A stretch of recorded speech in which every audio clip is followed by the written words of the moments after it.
Can't do without it, yes. Ma'am, not only then, top of that, we are going to add a complexity. Next gen computational pathology is going to come. That is like already AstraZeneca worked out. Next 31st of October, I'm going to organize a webinar on it. So Okay. very new topic. No one heard about that particular next gen computational pathology in lung cancer. We are going to heard. Stay tuned That's for great. that. Yes, sure.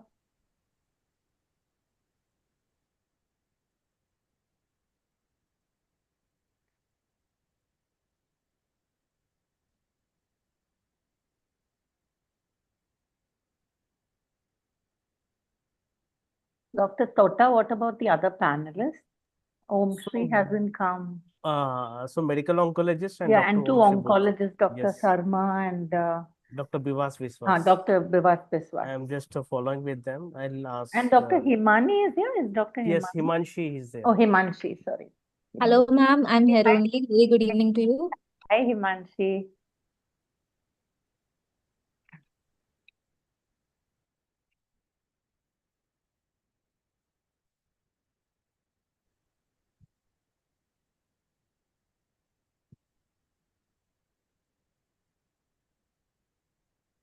Dr. Himanshi, you are in Rajiv Gandhi Cancer Institute, right? Yes, sir. So how come like you have never had a chance to visit our institute? We also had a good lab over here, and visit us sometime at our institute. Yeah, for sure. Next time, maybe. Yeah, because we are also venturing into that molecular pathology a little bit of, not as much as Rajiv Gandhi is there, but we are doing a little bit of things.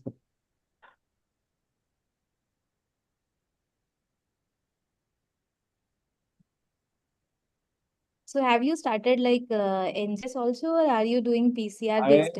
Basically, we work mostly for the research based, and I have been working on gliomas. Most of them was only the bioinformatics. We were using the VIA software, and we have been doing a lot of things on HRD scores in solid tumors.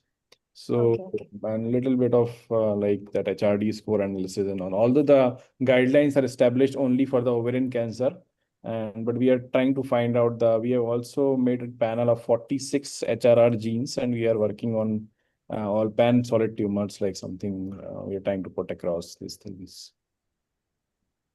Okay. Dr. Himanshi, do you get to interact with Samson? Samson Mani, sir? Yes, ma'am. Oh, okay. He's He's a an import from here, okay? Okay, great, ma'am. No, from the south, I mean. Yeah, he was from Chennai, I guess. Yes. Sir has joined here as Principal Research Officer. Yeah. He's a good friend of ours. Yeah. Okay, ma'am. I have met Vidya, ma'am. She came last year to RGCI. Oh, okay.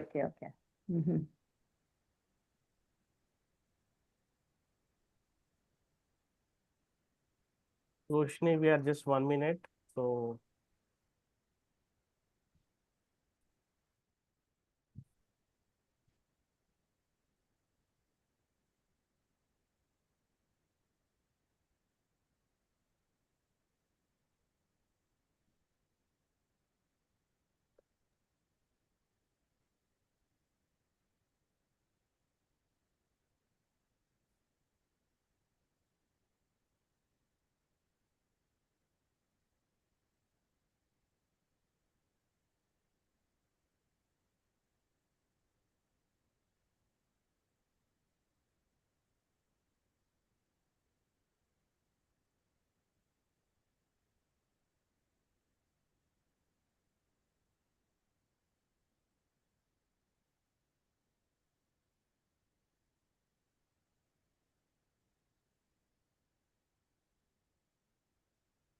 So we are just starting. Yeah. Roshni, shall we start? Yes, sir. Got it. Yes, sir. Please, sir. Thanks. So hi, good evening, everyone, faculty and delegates. Thanks for attending this webinar. So let me invite Dr. Vivek from Molecular Pathology Association of India for setting the context and take the event forward. Over to you, Vivek, sir. Thank you, Shrikant. Okay, thank you. On behalf of Molecular Pathology Association of India, I welcome all the esteemed faculty members and delegates for attending this educational event virtually. And we have been conducting, MPA has been conducting such events, and I am proudly state that this is the seventh event of this year, 2025. And the fact that next generation sequencing or NGS has now revolutionized the entire scenario.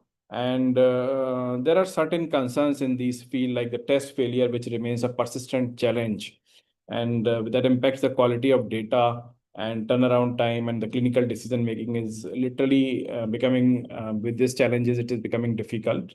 So it is very essential to understand the root cause behind these failures. This will help us to optimize the workflow, improve testing reliabilities, and it will also help to lower the economic burden of the testing, which I would say, like saving through prevention. Like if we go more and more test failures, and those we will be spending a lot of reagents and a lot of expensive lab works. So the common NGS test failures would include that pre-analytical, analytical, which they will be, and analytical failures, which they will be describing later on. But this basically includes the quality of samples, library preparation errors, instruments malfunction, and some bioinformatic pipeline discrepancies. Lower input DNA contamination, degradation, they also lead to poor sequencing results. Added to that, there is an design which is important for the test design, which is also very important when there is an sensitive issues like RNA fusions that we are going to detect, that we have to detect by NGS or certain other complicated scenarios. So by systematically investigating these failure events and implementing the corrective actions, laboratory can significantly reduce their occurrence. And therefore, a root cause analysis not only to minimize the test failure, but also to enhance the test accuracy and confidence, that can give the confidence in the NGS results, is very important. So the entire purpose of this webinar is to understand and learn what are the root causes of NGS failures and how they can be minimized by following the standard guidelines. So to start our meeting, let me invite Dr. Vidya to take on the session on NGS test failures, management, root cause, and best practices. Dr. Vidya is Vice President and Clinical Operations and Base Care. So can we have a slide of Dr. Vidya? And for the introduction, she has 19 years of experience in cancer genomics and life sciences, and an excellent record of performing NGS, and has published 60 peer-reviewed articles contributing to the advancement of molecular oncology and precision medicine. Over to you, Dr. Vidya. Thank you so much, sir, for this kind introduction. And thank you, Mr. Shrikant, for organizing this event. Without much delay, I start sharing my slides now. So as it was earlier, discussed by Dr. Vivek Gupta, sir, the idea of this particular meeting is to revisit all our experiences. Every lab in molecular pathology pretty much does experience failures at different stages, or rather QC failures in different stages. The reason being, we want to ensure that the biological material that we are using to measure any biomarker is good to the best of its best practices, international best practices, to get the same answer, not just in India, but the rest of the world. So we all follow certain guidelines, that is the CAP and the AMP guidelines, the NABL 15189 ISO guidelines, to make sure that what we taken is what we take in as a sample, we are doing 100% justice in terms of technically ensuring that we are taking the right material, the right amount, to get the results which are minimal in the context of false positive, false negative. Okay, without much delay, today I will be focusing on overview as well as sharing one case study experience on a CSR program run by CRSF, where we looked at lung cancer samples, where free NGS testing was done in the last 6 months. How did a free NGS testing, where there is a surge of samples, and then there's not much time to evaluate pre-analytically before the sample reaches the NGS lab, how does it impact the NGS testing quality in terms of the results, the turnaround time, and the ultimately how it benefits the patient and the clinician in clinical decisions. So we will be focusing on, as what sir mentioned, pre-analytical, analytical, mostly in this session today. Particularly in the laboratory front, and some of the measurables which are pre-analytical where we do not have a control on it, being a reference laboratory. If it is a hospital laboratory, you see a different failure. If it is a reference laboratory where you get samples across hospitals in India, the failures are different because there is more guided approach in a hospital setting.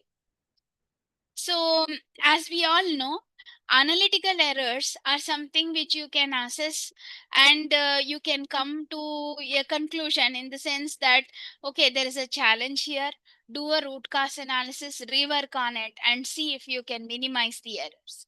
Similarly, with post analytical errors. But when it comes to pre analytical errors, particularly as I said in a reference lab, we are only at the brim of it when we receive the sample. How many different challenges the analyst would experience while looking at a sample for pre-analytical quality control metrics is umpteen. Some of them are in our control, some of them are not in our control. As we move on, we will learn that. So sample collection. So particularly, since I am looking at a case study of lung cancer, so sample collection and stabilization.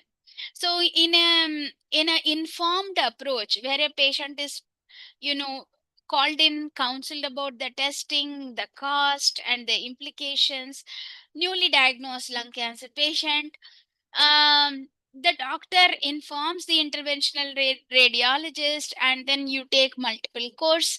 It goes as madam was mentioning earlier. So it will go in some hospitals, there is a practice of putting in 2 different blocks, or in some hospitals it will be in the same block, or in a small center often it will be in the same block. All said and done, the material is then goes to histopathology. If there is a straightforward diagnosis, there is no problem. But if there is a challenge with the diagnosis, multiple IHCs are done, then there is again a depletion of sample. So informing interventional radiologists to take adequate number of course, at least 6 to 8 course at upfront in a newly diagnosed lung cancer patient, may be very, very essential if we want to use this material for molecular testing down the line. Then once the sample gets into the formalin buffer, how long does it stay? If it is in a small lab, a separate lab, then the transportation from the radiology center to the lab is some time which is not in our control. Then once it reaches the lab, probably the lab will have the proper SOPs and everything in place. But this gap is not measured, and it can be variable from one patient to another. Processing during weekends, lab may not be operational for every aspect of it on a Sunday. So planning it on a Saturday again is an important aspect. So again, neutral buffered formalin. Are we using neutral buffered formalin? At times, some small labs may not have access to an expensive neutral buffered formalin reagent. But today, there are many companies, chemical companies in India, who are making specialized reagents for formalin fixation, and they are coming at a very reasonable price. So knowing the vendors who provide the similar solution different places. Then storage, storage in the sense aging of the sample. Since we are looking at newly diagnosed, this really does not matter. But when we are looking at a very old FFPE block, which is like 5 years or 10 years old, oxidation can be one of the major challenges that affects the DNA. Are we preserving them at the right temperature, not at extreme temperatures, ambient temperature? And are we coating the tissue which is exposed to the FFP block surface with some amount of paraffin once again to ensure that oxidation is minimized is again a very important best practices that a hospital generally follows. But that does it happen when the block reaches the patient or not? So these are all some of the challenges which can affect our NGS testing. And then post-analytical is a different ball game altogether. I'm not getting into it right now in the interest of the scope of discussion today. So this is again a workflow of NGS library preparation, which most of us are pretty much aware of. Initially, the DNA, so all of us pretty much today, we use shotgun sequencing where the insert size is roughly around 200 to 250 bases, and it peaks around 300.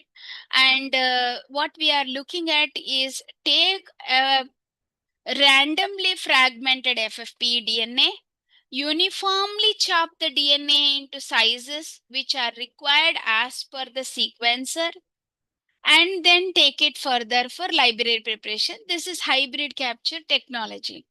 But when it comes to amplicon technology, the ball game is different. We are not bound to do this kind of fragmentation requirement. Here, if we know the mutations, because in amplicon, it is a predetermined approach where you don't look at the complete gene always. So you are looking at what you want to exactly see, put the primers and then sequence. Even there could be challenges because there is a heavily fragmented DNA. PCR efficiency can become very low.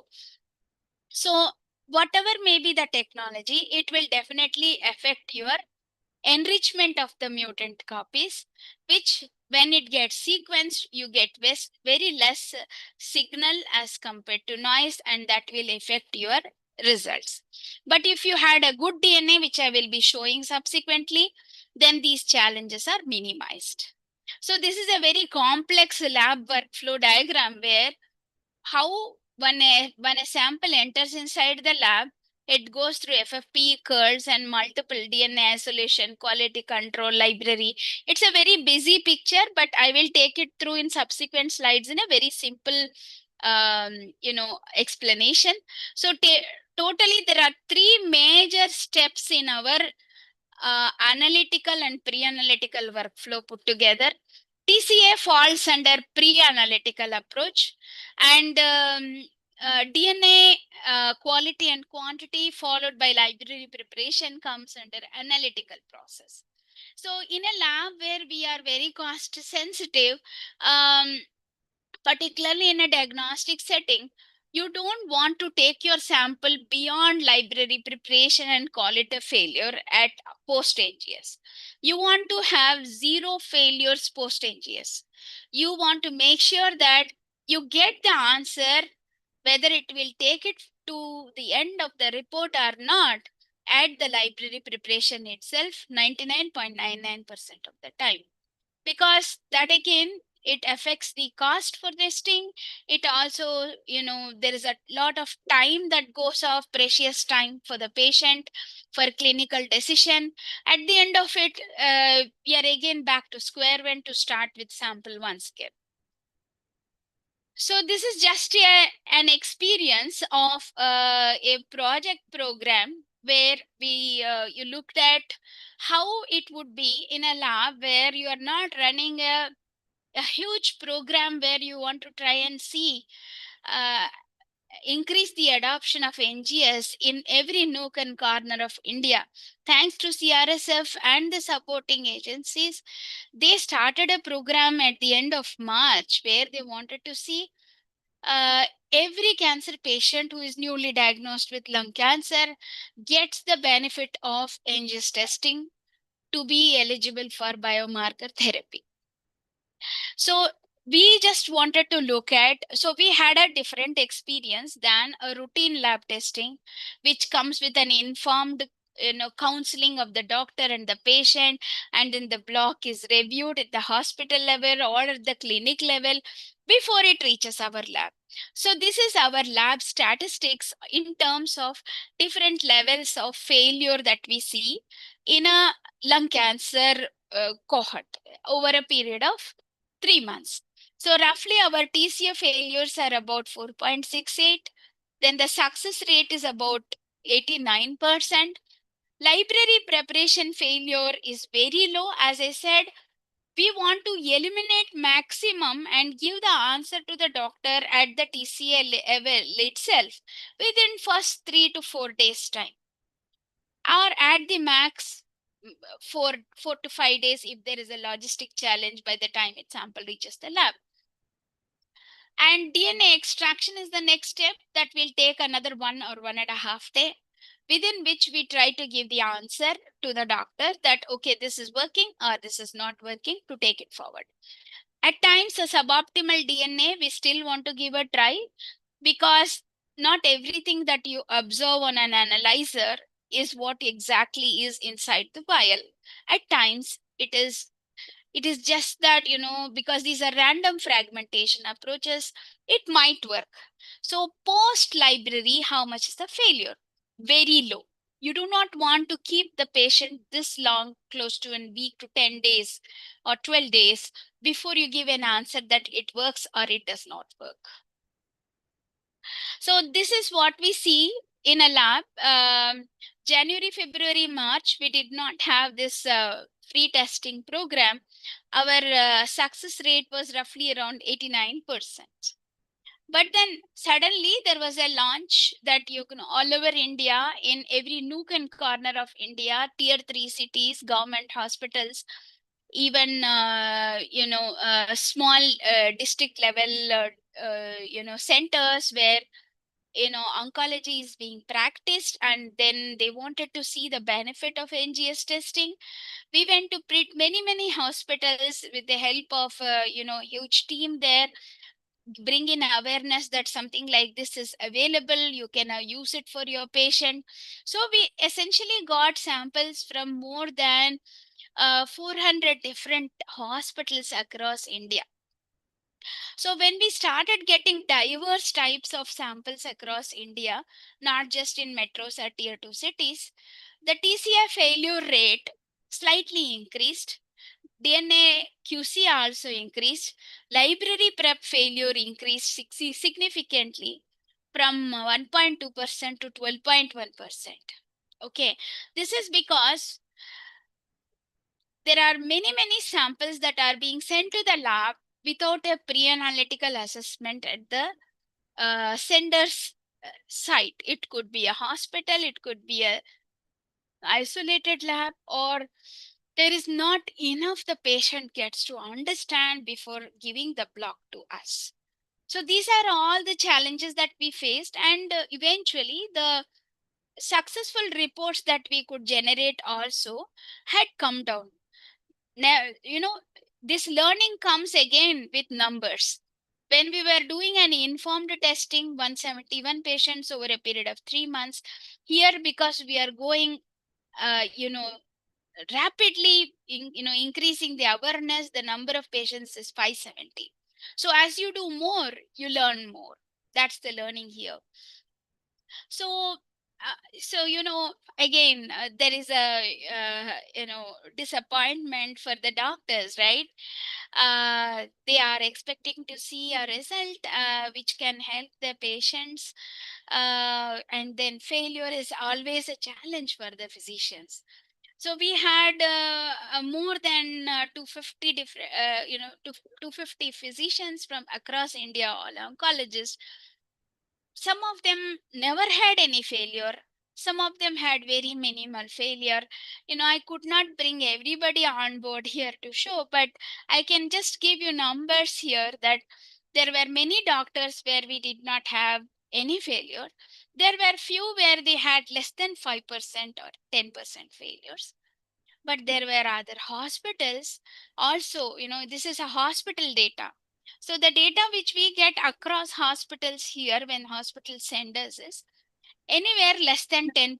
If you get most of the blocks from a single center, average failure is roughly around 10%. There are again few more hospitals where the failure rate is shooting up like anything. close to 50% failure in some hospitals.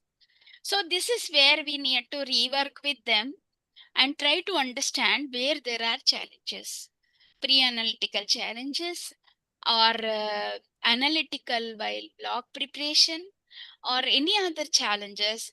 We are going with individual investigators and we are trying to explain what kind of challenges in terms of QC did we face for each patient in their set of patients that came from the hospital. And this is just again, in the interest of keeping the confidentiality, I could not give the details, but I can say here that we had two different types of hospitals. In one hospital, we had only 6% failure. In another hospital in Guwahati, we had 37% failure.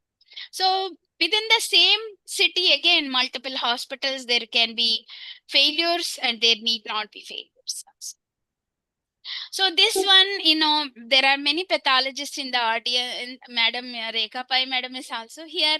But in the interest of the audience, I am just trying to elaborate on what we understand by tumor content assessment and why is the tumor content assessment very, very important.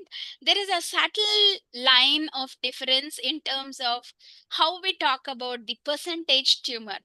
So percentage tumor, 10% can be 10 cells in the background of 90 cells, 20 in background of 200 cells, whatever it may be.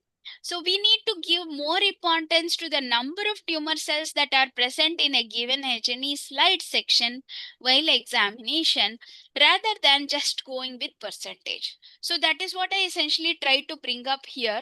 The entire specimen is evaluated and the tumor containing area is circled. Within the tumor containing area, again, there will be an admixture of other cells. What is important for us is how many malignant cells are present inside the tumor containing area. That is what actually defines whether this sample is going to yield you a good NGS test result or not. The thing which we have to keep in mind here is if we are yielding to less number of malignant tumor cells, anything less than 150 to 200 malignant cells in a given high power field, the chances of false negativity could be there. If you are compromising, like here you see 20% tumor within the contoured area. However, the number of malignant tumors, viable cells is only 50. So for the look of it, the tissue looks big. There is good circled area. However, the number of malignant cells are less. Same here between the two, these are two different sections, the same place. So this is what I just want to highlight here. 50% tumor. Okay, so it looks big. 50% tumor is there. But if you go inside and see, the number of viable malignant cells is less than 100. So this will again impact our results. So one has to pay attention not just to the percentage tumor, but also the number of malignant cells that we are taking into consideration. This is in the, this is one of the important aspects one we need to look into. After the tumor content assessment is over, we rupture the cells using a kit and then we extract the DNA. So what kind of DNA are we taking forward? And what technology of NGS we are using? That I briefly discussed before. Primarily, there are two, that is hybrid capture and the amplicon based. Hybrid capture gives you the advantage of looking at a complete gene at a less cost, and it gives you very good coverage. It has its own advantages, like when you are looking at multiple partners to the same ROS1 gene, and always there are exceptions in diseases. So you might end up in picking up a new partner for ROS1, which is possible when we do a hybrid capture based approach. Whereas in an amplicon based approach, it is a predetermined approach. That is, you already know who is the gene A, gene B. You define primers around the junction and then you get your answer. So going back to the quality here. So this is a very good quality DNA. The DIN value is around 6.6.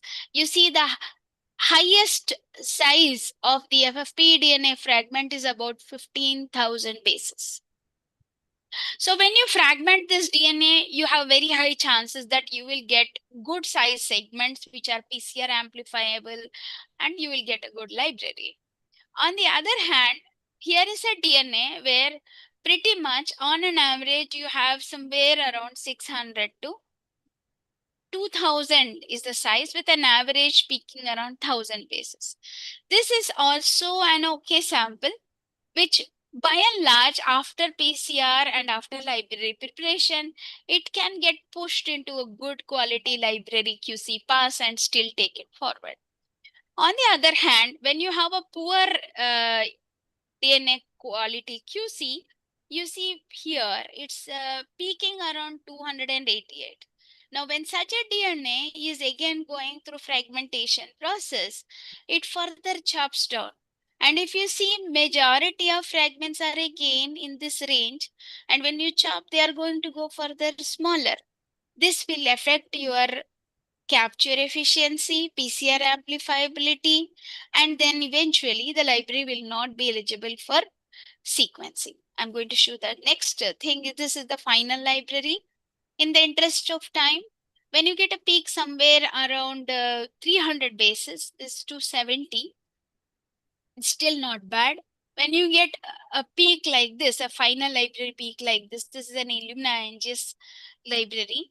And when you get a peak like this, it is considered as a QC pass library because the insert fits in anywhere between 150 to 200 bases, and then you have the adapters.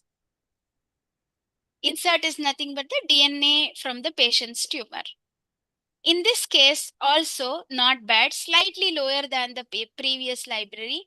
Still, this will give you a decent data to analyze for the somatic mutations.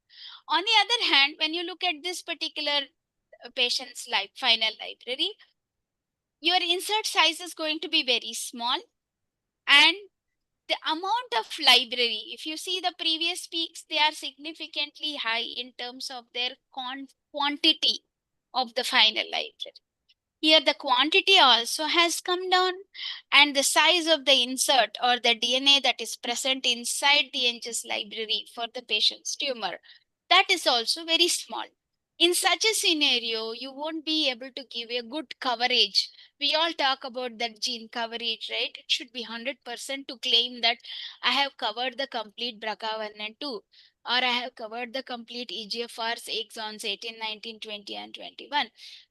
When you get a small fragmented DNA like this, your chances that you don't get adequate a minimum of 250x depth at that region throughout the sample. So such a sample is compromised for sequencing. So this is roughly our, as of today, what we are seeing. This is the failure rate, roughly around 20, more than 20%. So as I discussed in the previous, slides, fixation plays a very important role.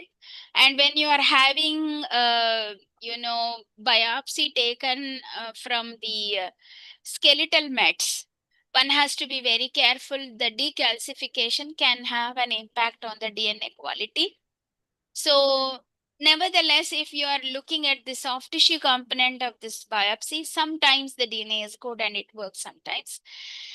And what amount of tissue is required and how much DNA is expected to be extracted. So this will vary. These factors are again, every laboratory will establish with its own workflow based on the panel. If you are looking at a 10 gene panel, you may not require so much. If you are looking at a 100 gene panel, you might require a little bit more. 1000 gene panel or an exome, you are looking at much higher, amount of input DNA library in every sense, because the entire ball game in somatic oncology analysis is we are looking at high depth, and you do not want to sequence the same DNA again and again. You want to get the diversity of the DNA coming in from multiple tumor cells. So So this was also again, as I mentioned earlier, ischemic time and then transportation time are very critical. And this is very evident for the pathologist.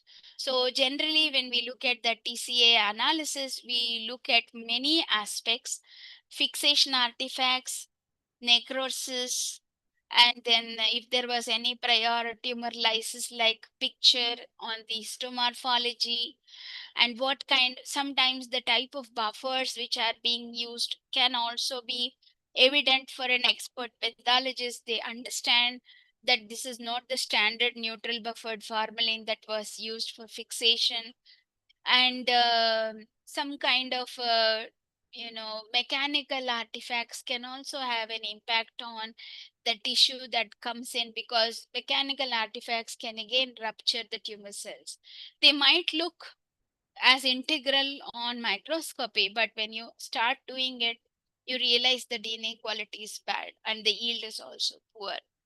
And impact of chemotherapy, radiotherapy also can have an impact, like a neoadjuvant chemotherapy treat, post neoadjuvant chemotherapy surgery specimen. We have to really look at viable areas before we want to take that specimen for NGS testing. Because that will have a very serious impact on the integrity of the DNA. Chemotherapy will introduce DNA adducts and it can have an impact on PCR amplifiability. And as I said about the fixation, pathologists are the right, they are the experts in this. They can identify this in no time looking at the microscope images of these tissue specimens and give the feedback to the scientist in the lab that this is having a challenge here. And the moment you identify a challenge at the upfront, you know that some things may not go right, but still you want to proceed further after discussing with the treating doctor. So adequacy of the specimen is very, very important, as I discussed earlier. And yeah, this is again a complete pathology ball game. How much of fixation volume should be used for a given tumor specimen, particularly in lung biopsies? I guess there are standard guidelines given by CAP and AMP. Are we ensuring that every radiology center is adopting this when they are taking out CT guided biopsy for lung cancer? If it is a hospital setting, I'm sure there will be a guided approach. But when it is going on a standalone center, how is it being monitored? So that awareness and education is very important to make sure we get the right specimen for testing. And of course, as I said, regulatory approvals, adherence guidelines, as I said earlier, and quality of paraffin. So that is also something which is not universally the same across India. We see different types. Some of the paraffin are very gooey and they are sticky, and then it becomes very difficult to isolate DNA from the tissue, because whatever you do, there is so much of salt and there's a paraffin that kind of becomes very gooey, and then you cannot take out the lysate from the vial. So such challenges will be there when you are trying to get rid of the paraffin wax and the first step of DNA isolation.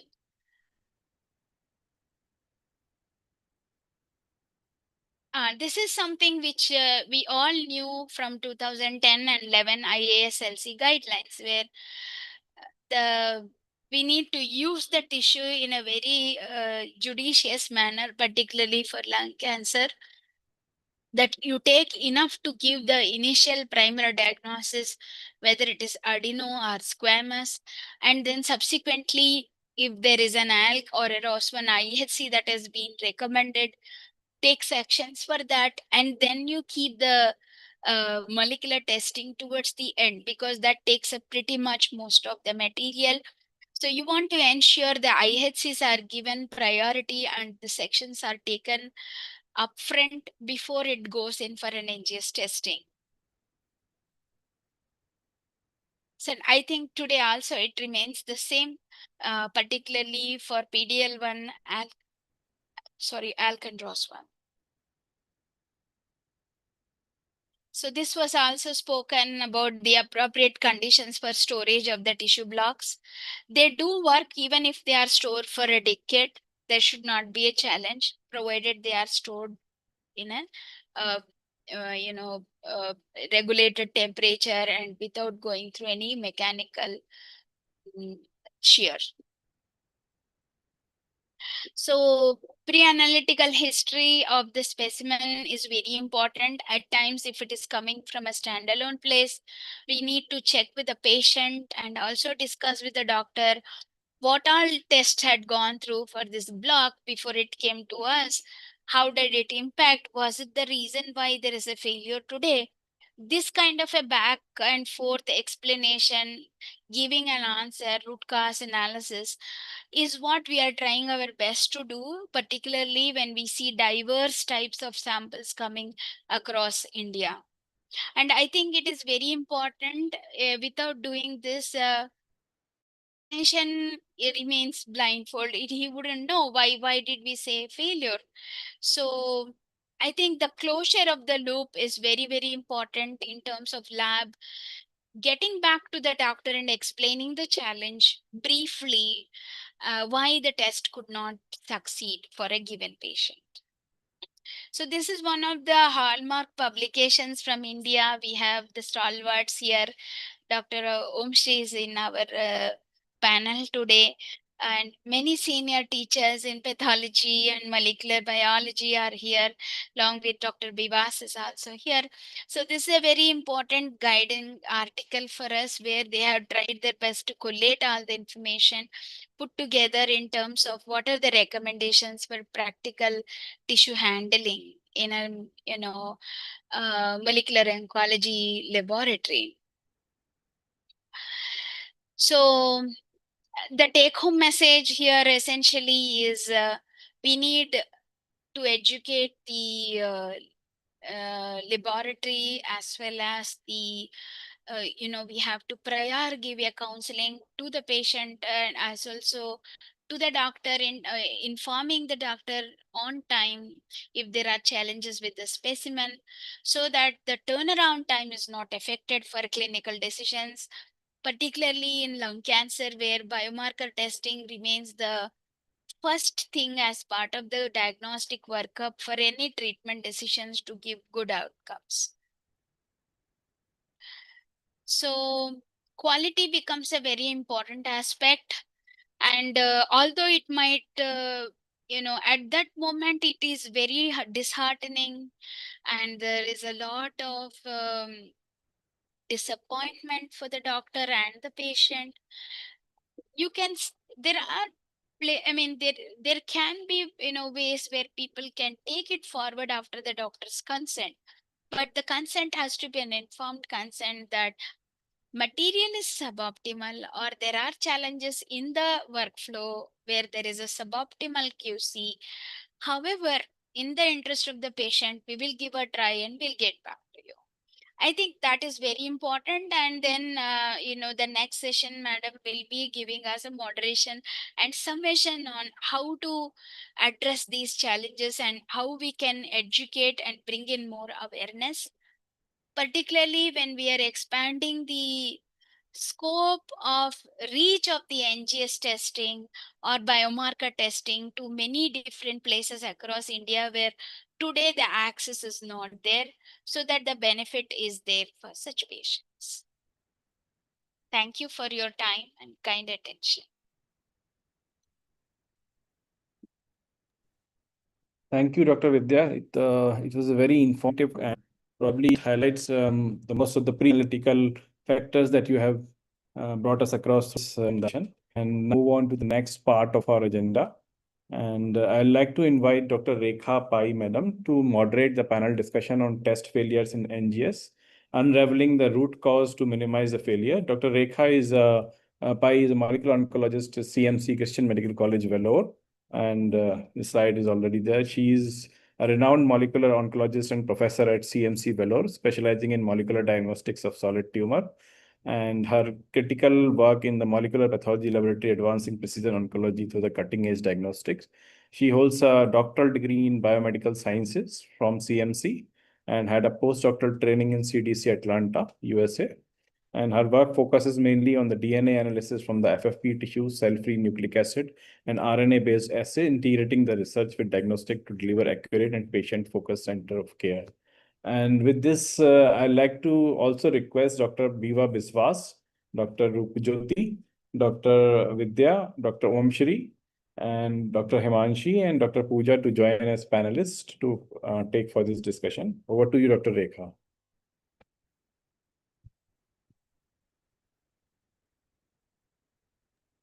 Ma'am, you're on mute, ma'am.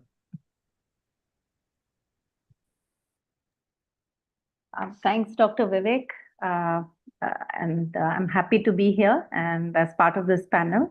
I hope all of us will get to learn a bit from each other's experiences and take it from there. And I think Dr. Vidya has already laid the ground for it, and she's done a tremendous job by actually, and I felt most of what she was presenting was from her heart, more from her experience, rather from, something which comes as textbook knowledge. So that is a very good part of what she managed for us. Before I begin, I'd like to actually introduce all the panelists. Briefly, there was a note put up for each one of them, but I think I should take a moment to actually welcome each one of our panelists. Dr. Vidya has already spoken to you, and she's the Vice President of Clinical Operations at 4Base Care, which is based in Bangalore. Welcome, Dr. Vidya. Welcome again, rather. And then we have Dr. Om Shri. Dr. Om Shri is the scientific officer at TMH Mumbai. She's a face which is fairly familiar and well known to most people who are in this field. And not only does she work with diagnostics, she's also very much into EQOS and molecular EQOS programs, which is also a niche area which she is catering to, which is a major service in the country. We have with us Dr. Pooja Chowdhury. Dr. Pooja is from the Unipath Laboratories, which is based at Ahmedabad, which is a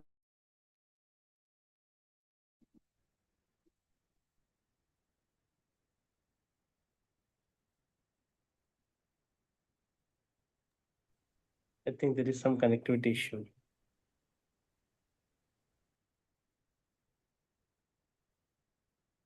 There's a small announcement for the audience in between while ma'am is reconnecting again. You can put your question and answers in the Q&A box.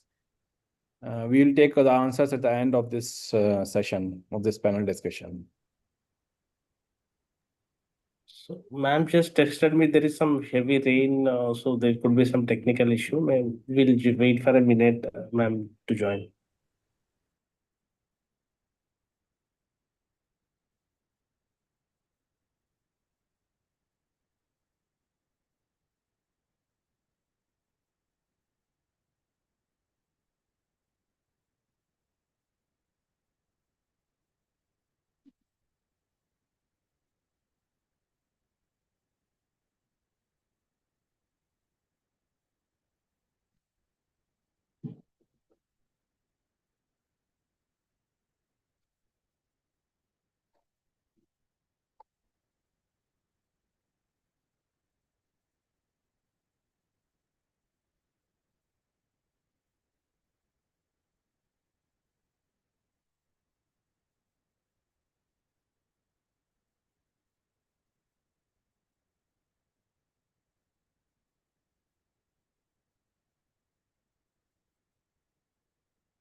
Meantime, Roshan, you keep the slides ready. So if ma'am want, you can project the slides on behalf of ma'am. Just keep it ready at this moment, Roshan, for the Yes, panel sir. discussion.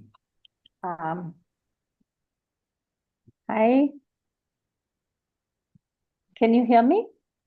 Yes, ma'am, we can hear you and see Sorry, you. I'm so sorry. We've had some issues here with the power. Please bear with me. If everyone can hear me, I'll just continue where I left off. I was introducing Dr. Pooja Chowdhury, that she's from the Unipath Laboratories. She has tremendous work experience in context of next generation sequencing. We have with us two eminent oncologists. We have Dr. Roop Jyoti Sharma, who's a consultant oncologist, who's from the State Cancer Institute, Guwahati, Assam. Welcome, sir. And we also have Dr. Bivas Biswas, who's a distinguished oncologist at Kolkata. He's from the Apollo Cancer Center with tremendous work experience in this area. We also finally have welcome Dr. Himanshi Diwan. Dr. Himanshi is from the Rajiv Gandhi Cancer Institute and Research Center based at Delhi. So if I've introduced all my panelists, welcome again to all you panelists. I'm really looking forward to sharing my slides and taking us through the discussion that we can go through. All of you have had tremendous years of experience in this area. And I'm sure most of you have a lot to say in context of next-gen sequencing, that the failures that we face, and how we could possibly avoid it. As I already said, we have Dr. Vidya, who's laid the ground for how the scene currently is and the issues that one faces in a laboratory. So let's try and build on that a bit further and see where we can take this in context of our understanding and in context of sharing what we know from our own personal experiences. This part of the panel will be restricted mainly to pre-analytical areas where we feel that a lot of improvement needs to come in. And I felt, since I'm talking to a group which essentially works in pathology and probably a whole lot of oncologists who also work with pathologists, I thought nothing like visualizing the genome. For a pathologist, everything is about visualization. And that's where my first slide is all about the Science magazine, where in the year 2021, this whole circular thing is the DNA that you're actually visualizing.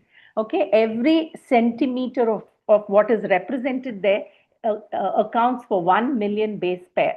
So I thought, while visualization is a good way to actually begin our whole work, because you have pathologists who really appreciate that, I must tell you the market in context of genomic testing is really working at a breakneck speed.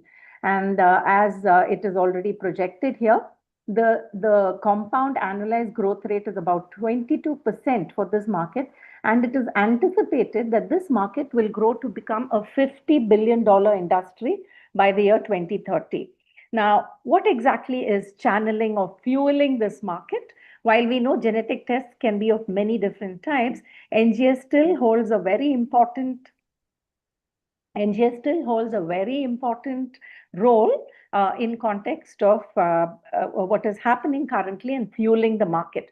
So as I began to read and I thought we should share and discuss today, the first thing that came to my mind is, where do our oncologists stand? Where does the field of oncology and the practicing oncologists stand in context of how they view this field? Okay, so when I went about reviewing the data, I came across this very beautiful paper. And if you look at what they did, they actually met as part of a national survey for precision oncology. They met a whole load of oncologists who are practicing oncologists. About 1,280 odd people actually were a part of the survey. And in this survey, they were asked a question: what is your level of confidence in handling data that comes from a multi-gene panel? And the column B, the graph B that you have, actually indicates that about 75% of the oncologists said they were either confident or they were moderately confident in handling the data that came from multi-gene panel.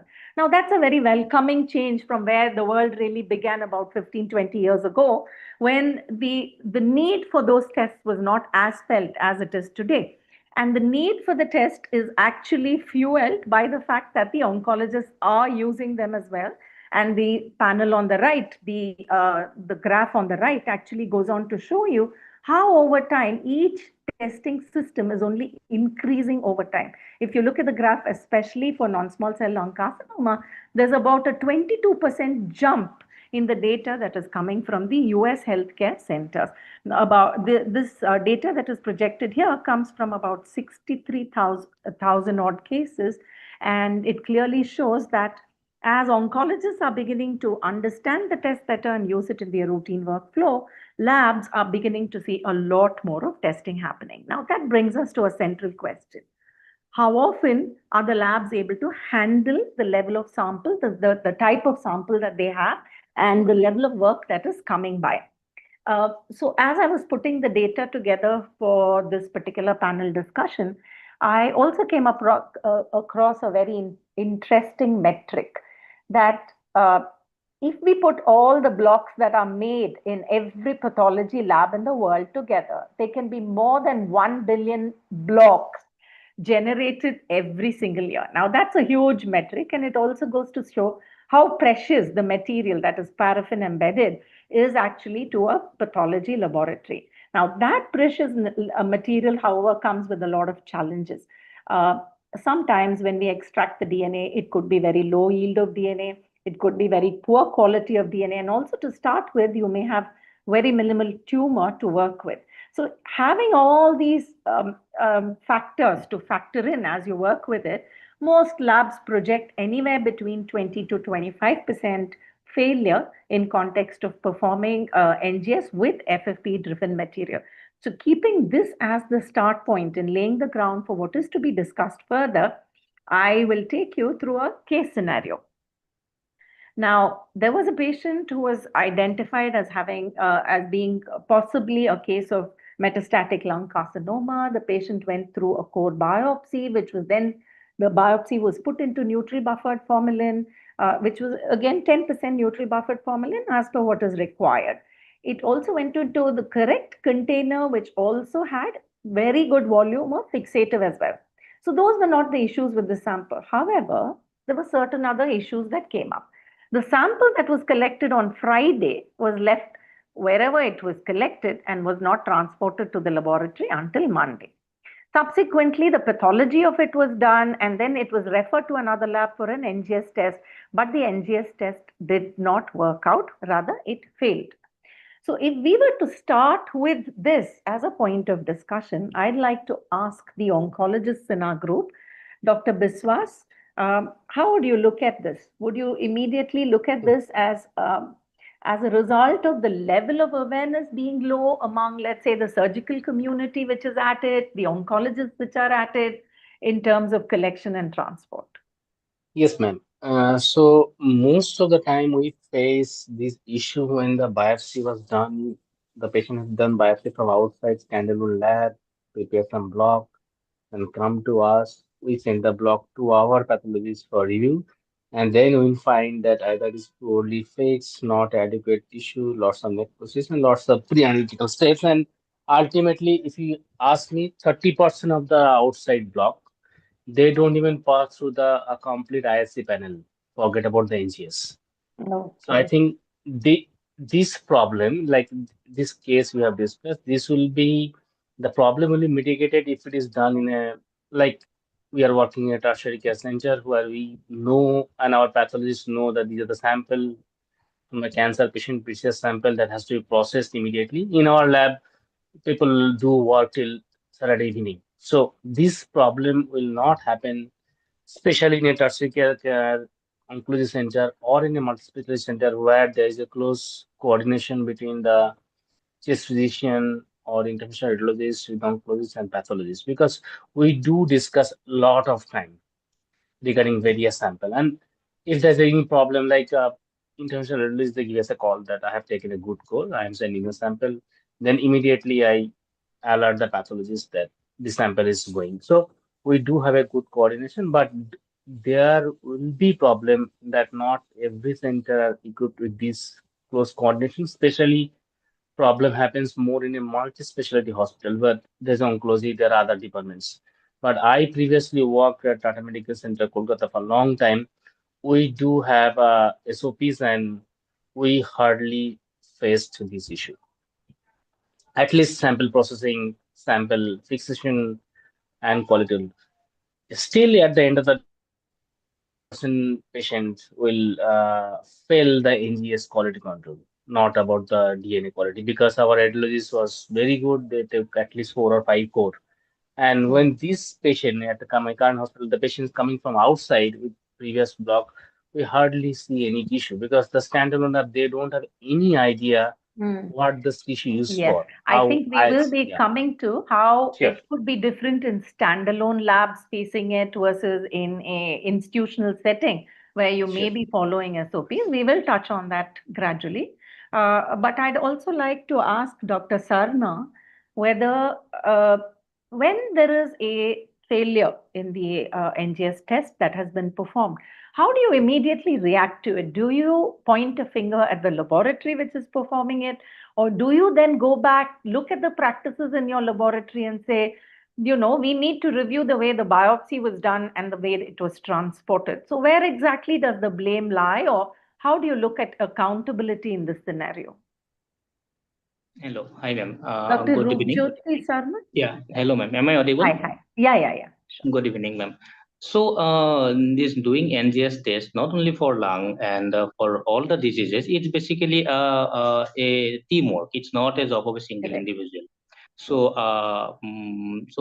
everyone has to know their part. Everyone has to know their job properly, and it has to be done in a as per guidelines.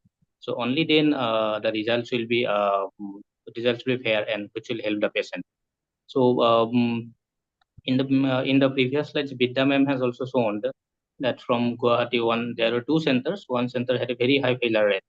So I think this also depends upon the how long the center has been doing oncology practice. So because there are some hospitals who have been doing oncology practice for a longer time, and the discussions has been taking over multiple times. So everyone, the radiation, the intervention radiologist, the pathologist, the molecular team, the clinician, so everybody has a good coordination in most of the good centers and older centers preferably.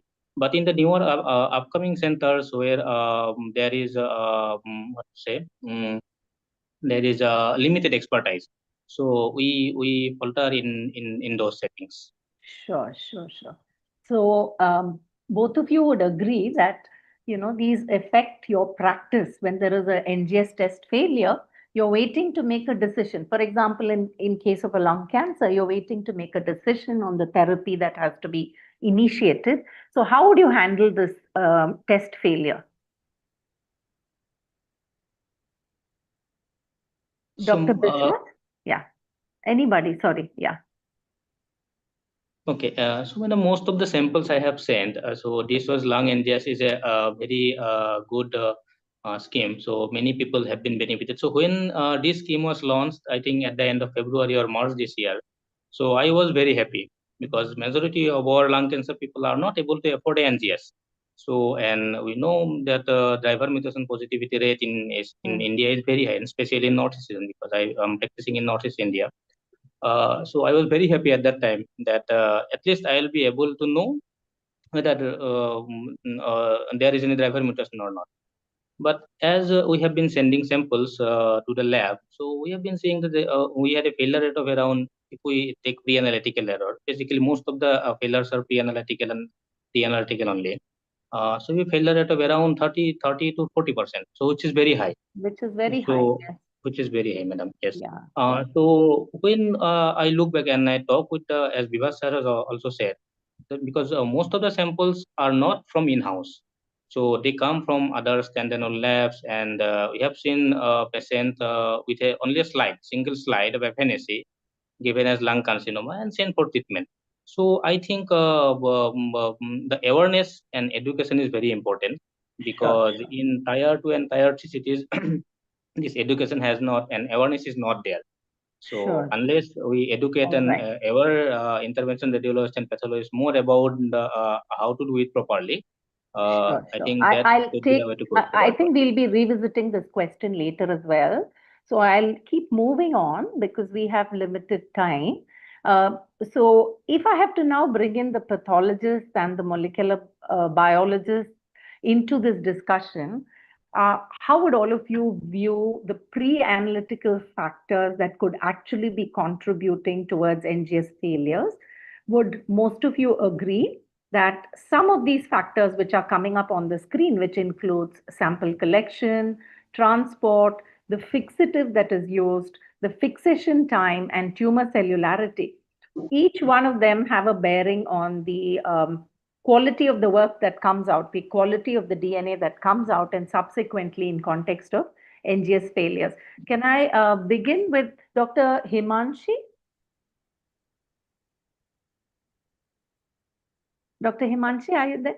Yes, ma'am. So, Totally agree with the what would more you? I'll go through this very quickly in a sentence. If you have to say, how would you look at all these factors impacting the quality of DNA? Ma'am, these are all the very crucial parameters that are mostly responsible for a good or a bad NGS result. So if you'll ask me, amongst all these variables, which will be the variable that is impacting the quality the most, I will say fixation. Fixation. So we will freeze you right there, and then we'll keep going, and then we will realize that every single one of them actually has a bearing on what is happening. So I'll actually skip the slide for a bit and straight jump to discussing each of these pre-analytical features. We will start with the collection of the sample itself and the importance of actually controlling it from the start of collection of the sample itself. There is a feature which we all refer to or know as cold ischemic time, which is the time from the removal of the tissue to it going into the fixator. So this we have all realized is very, very crucial. So there are also important guidelines that have come about. The first one, which is on the left of your screen, comes from a Japanese guideline. The Japanese Society of Pathology has very, very clearly described that whether it's a surgical specimen, whether it's an endoscopic specimen, whether it's a biopsy, a cell block, or whether you're going to work with surgical specimen, no matter what it may be, that the ischemic time, the cold ischemic time has to be controlled. And as far as possible should be kept under 1 hour. The same thing has also come out from the Indian journal, from this publication and the expert opinion, which has been placed by a group of Indian experts in the Indian Journal of Medical Pediatric Oncology, IJMPO. And they've also emphasized the need to control the cold ischemic time. And moreover, they've also placed a lot of emphasis on the need to train nurses, all the trainees, the technologies, the technologists in context of the cold ischemic time. Keeping all this in mind, to take our discussion further, do you think cold ischemic time does have a role in the downstream processing? Dr. Omshri, would you like to take this question? Yes, ma'am, definitely.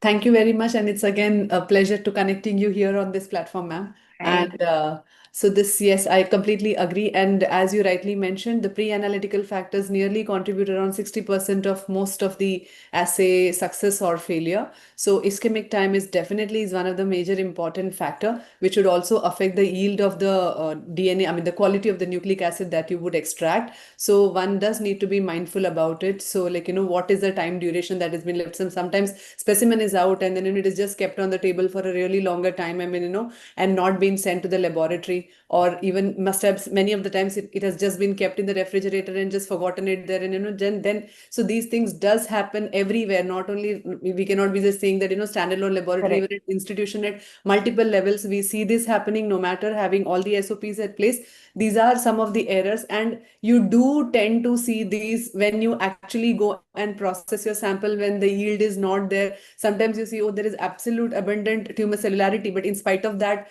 you don't get the the right yield of DNA, or it is degraded. That everything has to do with these.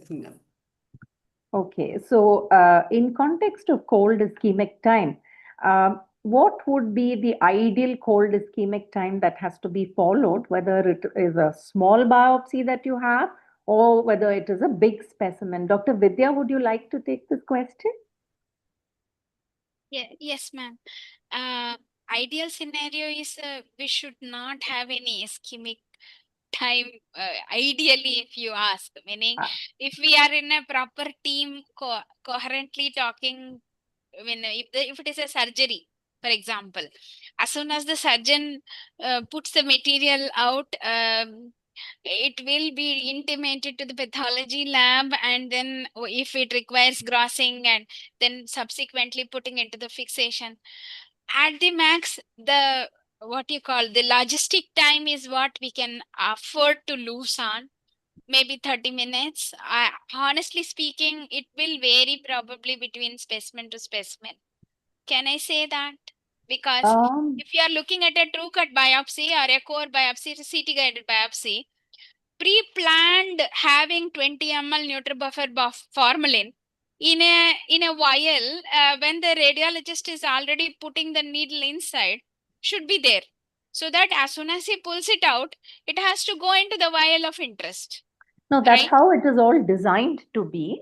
And the point is whether, one, everybody is following these protocols, and whether it is happening. See, when you're having big surgeries going on, you have resections happening, you have a lot of things which the surgeon has to control and factor in. Are they able to control the cold ischemic time? That is the question that we are actually trying to address here. And maybe I can take it to Pooja, and anybody, maybe Dr. Himanshi as well. Do you think there is a constant conversation between the surgeon and pathologist in context of the ischemic time, or is this something that the pathologists don't really pay attention to? Ma'am, mostly, yes, there are constant conversations between the surgeons and pathologists. And in case they have some queries, they do make a telephonic conversation with us and do ask what they shall do now, because there is like, they cannot send it as soon as possible. So we tell them that the ideal scenario is as soon as possible. But still, if there is some delay, it should not exceed 1 hour. Correct. Right. So, so therefore, there's no doubt that the cold ischemic time is crucial. We need to control it. Otherwise, it's going to have an impact on the downstream processing. But cold ischemic time is not the only one.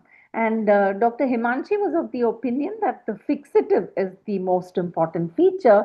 We are actually now honing into that aspect of it. Not only is the fixative important, the time to fixation, the temperature at which you're fixing the material, the ratio or the volume of fixative that it has been put in, every single thing has a bearing on how the sample turns out eventually for molecular processing. So let's take a look at some of these features. You all are all very familiar with the fact that this is how the processing happens in every pathology laboratory.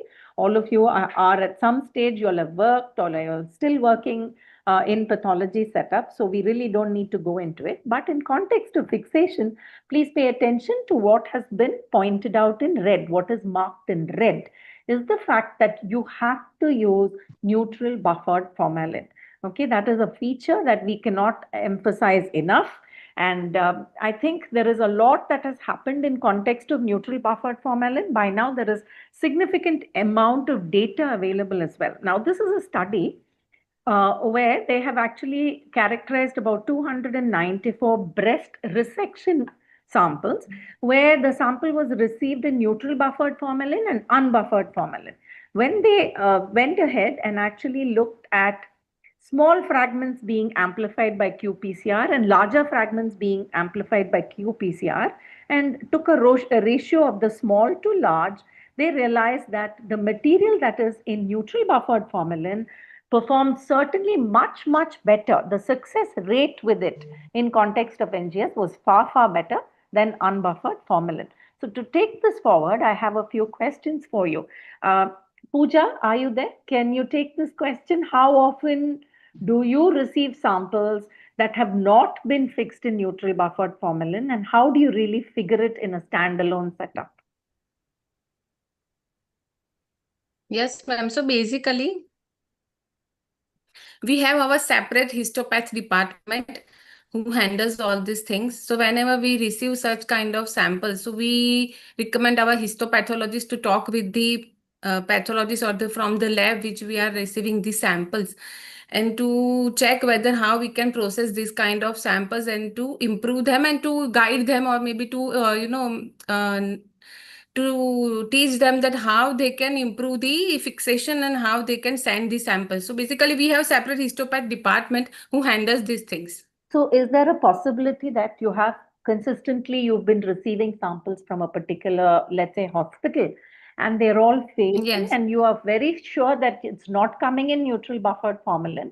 You then have a conversation with them and figure that they are not using neutral buffered formalin, and then you make a recommendation and try to improve their practice. Is that how you approach Yes, ma'am. this? Yes, ma'am. So that Yes, ma'am. answers Yes, the ma'am. second question I have. And then the third I have in context of usage of neutral buffered formalin, I'll push this question towards Om Shri or Dr. Himanshi. Do you have these issues in a larger setting, in an institutional setting where you can actually control this activity? Ma'am, usually we do not face this problem. I mean, like, so Correct. most of the times this is taken care of. So we have never done this, rejecting this at So this level. I think, Om Shri, that way we are a little fortunate because we are the Absolutely. ones releasing the formalin. So not only is it neutral buffered, but the pH is also checked. Everything is checked, ma'am. So Yes. that way we are able to control, which is a good thing if it is happening in a laboratory of in our setting. But I still believe that in labs where, for example, Pooja may be facing this issue, and she constantly has to communicate with the laboratories which are sending in these samples and make sure they're sending in the correct type of neutral buffer samples that have been fixed with NBF. So in this context, let me ask all the members out here from the labs that do you ever reject a sample for which has come for NGS on this basis? Or do you just go ahead, take it till library prep, and then decide how to approach this sample? Yes, we go ahead with the library prep and then decide. And then make a decision. Okay, correct.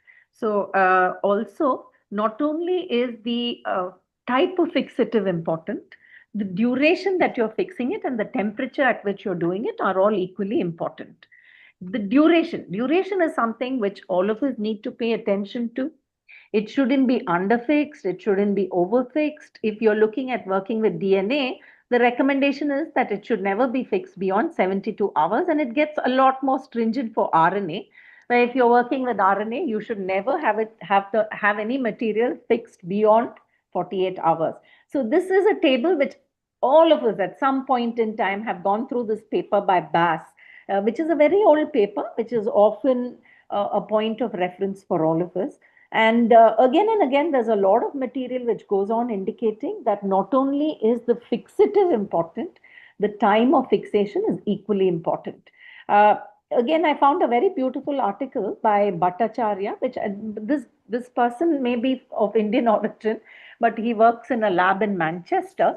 And this data that you're looking at is coming from a set of samples where they have received from 85 different referral labs.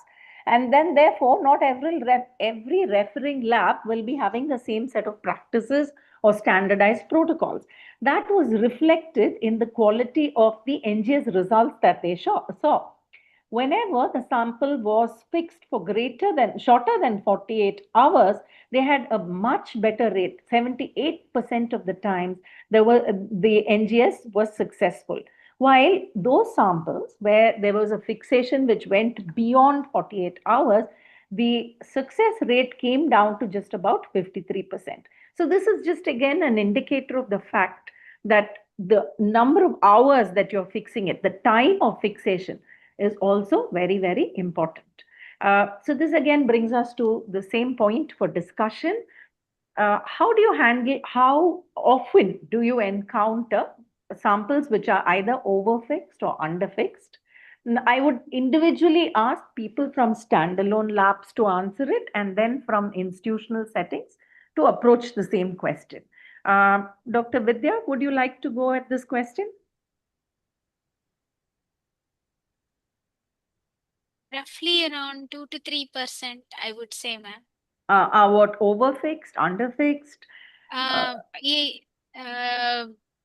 Most of the time it is overfixed. Overfixed. Okay, most of Yes. the time. So you're pegging it at 2 to 3% in your practice. Okay. And Yeah. Pooja, you have roughly the similar experience in this context? Yes, ma'am. And so how do you handle it? What do you do when you know that let's say a given center always has overfixed samples? You try having a conversation with them? Should I take it now? Yeah, please, yeah. So basically, ma'am, when we look at these blocks and we try to go back and try understand where is the origin of the blocks, often these are coming from very small pathology setups. Setup, yes. Standalone setups, actually. In fact, it is just not the overfixation, ma'am. Sometimes I have even looked into the grossing as one of the important challenges after fixing. Huge specimen like a breast specimen or something, if the proper slicing is not happening, there is Correct. no uniformity in fixation that happens through the specimen. Correct. The 3D reconstruction, when we look into multiple slides, we realize few areas are good and few areas are not properly fixed. So So I'm this glad has you're a actually alluding to large specimens. So that was my next question. Is this particularly a problem with large specimens where you have large resections coming in, where there may be areas which are fixed well, there may be areas which are like overfixed. Is that particularly something you see with larger resection? No, we do see in lung biopsies also. Also. So, yeah. So your first case study example is a very ideal scenario, which is a very unfortunate event that happens to the patient, I feel. Because patients are not to that level educated. So they feel some Friday is good or something like that, and they just go and book their appointments and they finish their procedure, and then they do not know what are the repercussions of that on a Monday morning. So I think a planned process will be helping to avoid such situation. Or at times what happens, sample is biopsied specifically for an NGS on a Wednesday evening, and then the courier starts only on a Thursday, and then it reaches by Friday evening or Saturday morning. So by that time, technically for a lab, the tissue is already fixed for 48 hours by now. Correct. When it goes into pathology lab, we have to tell boss immediately put it in to start the process of block formation. Don't again wait for your own SOP to be followed. So who is going to give this assurance? The And person who dropped the you realize the problem and you're able to expedite it. Now, there may be centers which are not paying so much attention to the fact that it has already been in the fixator for more than 48 hours or even 72 hours. So if you are not aware of this problem, that time of fixation is very important, then that becomes a very difficult problem to handle in a molecular lab. So I think awareness is the key, and that is exactly why this discussion is coming up. So I'll take you all to the next question, which is what are the challenges in standalone laboratories in context of fixation, which you have already partly answered. And also, I think you've alluded to the fact that you try to communicate with clinicians who are referring the cases, with labs which are sending it to you, and have a conversation with them so that you can try and improve the situation and try to avoid these situations where you have either overfixed or underfixed tissues. So we've sort of covered these areas, and I'll move on. The next important point I felt as I was putting the slides across is the tissue itself. Now, forget the fact that they have to be transported on time, that they have to be fixed in a particular fixator for a particular period of time, keeping, either at ambient temperature of 4 degrees. And then you next have a whole load of other issues to deal with, which is the tissue itself. Now, I found this study fairly interesting. This is a study which has come from Japan again. What they really did is they wanted to put out real world data as it happens in their practice. where they are actually running a assay, which is a CGP, which is a comprehensive genomic profiling being done. And they compared the quality status of what they were doing to that of Foundation 1. And by doing so, they were able to figure that all their tests worked well when they had a particular tumor percentage to talk of, that the percentage of tumor nuclei that they were counting was at least 35%.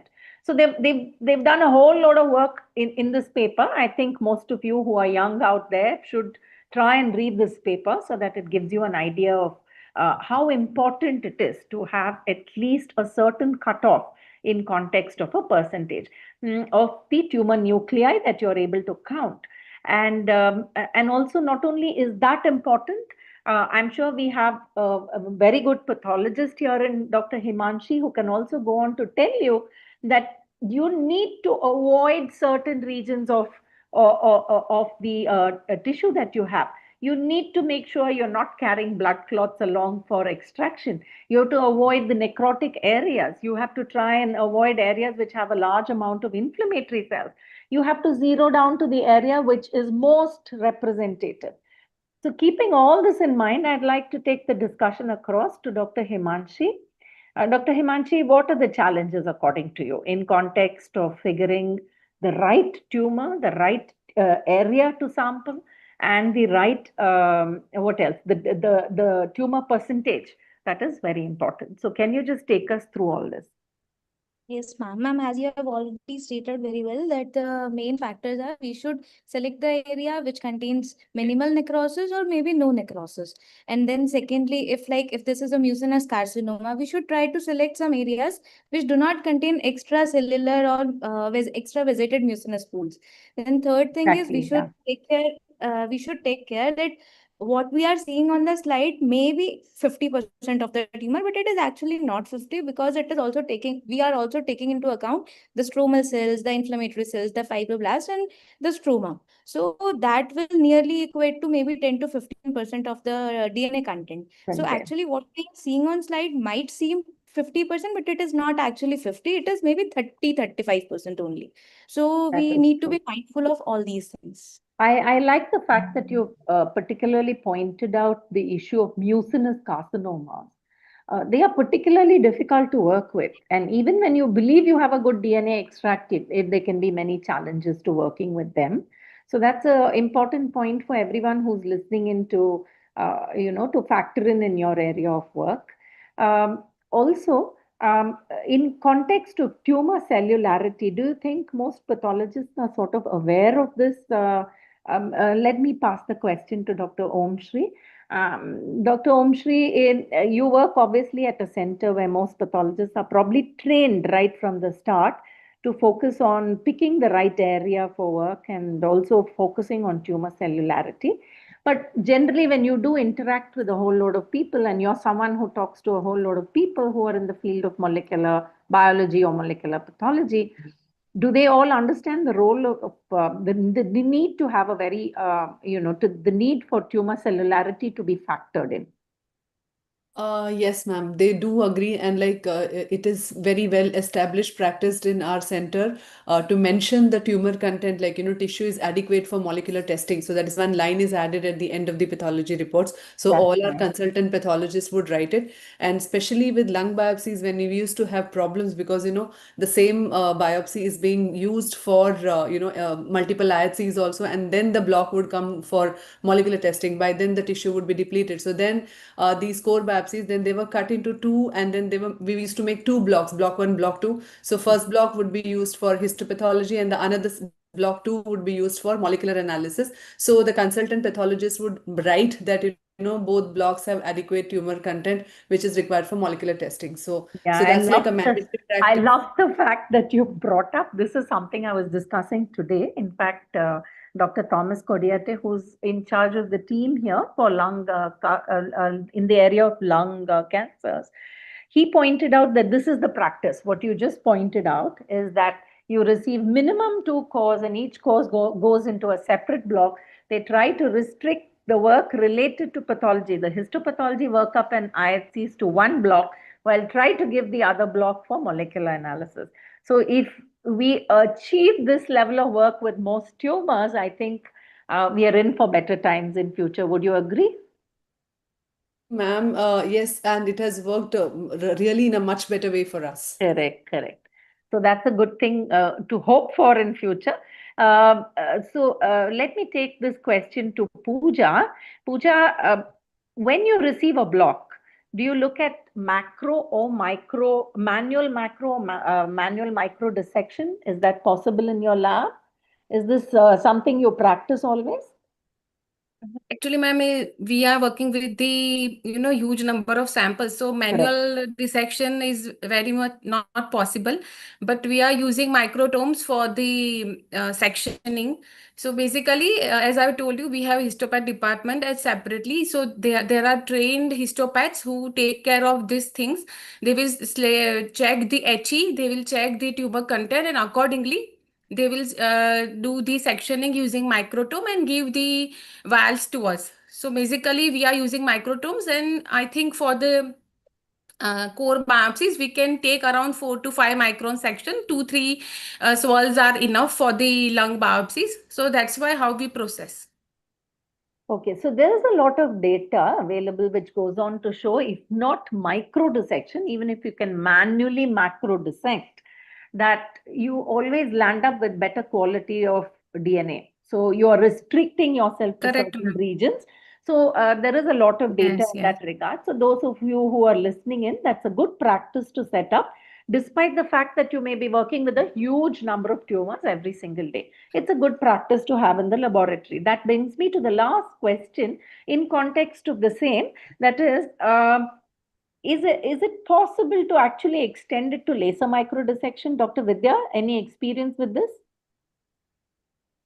Access to technology and cost, both are high.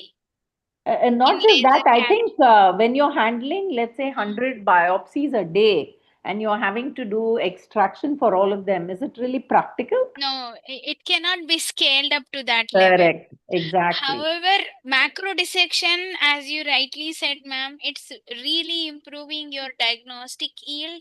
It will Correct. reduce your failure rates. We follow That is macro true. dissection in our lab. That is true. That's a very good practice to have. No matter how many biopsies, I think if you employ enough number of people, pay attention to that fact, you may land up getting good quality, more representative. Let me put it that way, more representative of what you have to work with. Often I'm asked the question, is it possible to do laser microdissection? I don't think it is possible to scale up to do, let's say, 100 biopsies a day. That's a very difficult ask if you have to go into something as fine as laser microdissection. Moving on to storage time, do you all think that storage time can impact the kind of DNA that we land up with for NGS analysis? Now, this is again data which has come from Japan. It's self-explanatory. If you look at the data, the percentage of DNA integrity goes on increasing when it has been stored lesser. But over the number of years, if you look at the green part of the bar, it goes on reducing. So generally, I have come across a lot of papers which suggest that if you have material which is stored for about 3 years, and you decide to go beyond that, the failure rates may keep going higher. You may not be able to work with very good quality DNA based on the number of years of storage. And 3 years, going back about 3 years is fine. Going back beyond that may result in far more number of failures. So I'll again pass this question to start with Om Shri and then Himanshi. Ma'am, I agree because with FFPE blocks, storage conditions are very important. Like, I mean, I guess the studies which are coming from abroad also they have a ample storage facility where the blocks are stored. When you say ambient temperature, like a proper controlled temperature, dust free and everything. Here for us, storage means it's some storeroom somewhere, where it's covered with all dust, mosses, everything. So even with then working with these issues becomes a challenge. However, till 3 years, 4 years, yes, you can get it. Max is like 4, and not beyond that you can go. Unless and until it's like really fragmented DNA and you still want to try your luck at it, you I might get it. totally agree with you. I think we've had a lot of trouble if we keep going back beyond 4 years. Up to 4 years, I think we have managed fairly good quality DNA, enough for us to not have failures. But when people talk about storage time and conditions, the one thing you have to factor in all these papers, many a times they're even storing it at 4 degrees, which is Yes. simply impossible. For us, room temperature in Vellore, for instance, in summer will be somewhere around 30 degrees. So we cannot expect to store in the conditions that they're talking of. And in our experience as well, 3 years, max 4 years is what we go behind. And in case we do have to go beyond that, I will tell you what our approach is, but let me put this across to all the panelists. Let us say, Pooja, if you have a sample which has come to you, which is a 6-year-old block, do you first have a discussion with the clinician saying, "Sir, there's a chance that it won't work"? Is that how you approach it? Yes, ma'am, definitely. We talk with the clinicians, and we just mentioned that there are chances of failures, or maybe that blocks are not work. These are very old blocks. And we also, convey them that if there are chances of rebiopsies is available or not, because sometimes patients do not agree to do rebiopsy to get fresh tissues. So in such scenarios where there are rebiopsies not possible, then we can try to perform NGS on that old blocks. But yes, we convey them the situations and what are the chances of failures. Okay, yeah, that's a good thing. To start with, you're giving them the idea that it may or may not work. There's a large chance that it won't work. So then I would actually ask our oncologist colleagues here to, they've been patiently sitting in and listening in to us, but they may be able to take the next question. So when the lab calls you and tells you that there's a chance that this block won't work, it's a bit too old, how would you look at it? Would you tell them, please go ahead and try? Or would you say, no, let me see if I can actually send you a cell-free DNA sample? I'd rather go with that than go with an old biopsy sample for testing.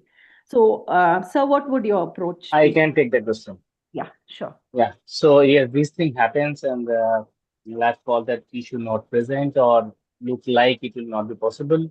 So we have done this before, that at least try, and majority, more than 90%, it will ultimately fail. So it kills the time, it kills all the effort. So if the patient is not yet started on treatment and there is a accessible site for rebiopsy, we try for rebiopsy. If patient is already started on some therapy, because majority time in advanced disease, we send the sample and start some therapy because patient is symptomatic and many patients cannot wait for 2 to 3 weeks for NGS report. Then the problems comes. Still, if there is any big tumor, peripheral tumor, we take a tissue, because I know even after 5-7 days there will be active disease in the tumor cell. But there are cases, many times, I am saying at least more than 50% time, that we are not able to do a rebiopsy, the central tissue, patient is not fit, and the time has gone. Then we land up with none than the liquid biopsy. The problem with liquid biopsy is that this is my personal opinion, whatever I am treating lung cancer for the last 10 years. In majority of the Indian lab, I doubt their liquid biopsy report upfront. I'm not talking about liquid biopsy of T790M or something else. I'm talking about NGS panel or liquid biopsy. I have done it. Most of the time, it was futile effort. So for a patient who can afford, I try to send you to Garden or Foundation Medicine. Otherwise, I just send for only EGFR, try to do the ALK on the IHC. I said, cancel the NGS, at least do the ALK IHC. And I'll try to do the liquid biopsy, at least the EGFR, because those are pretty standardized over the last couple of years.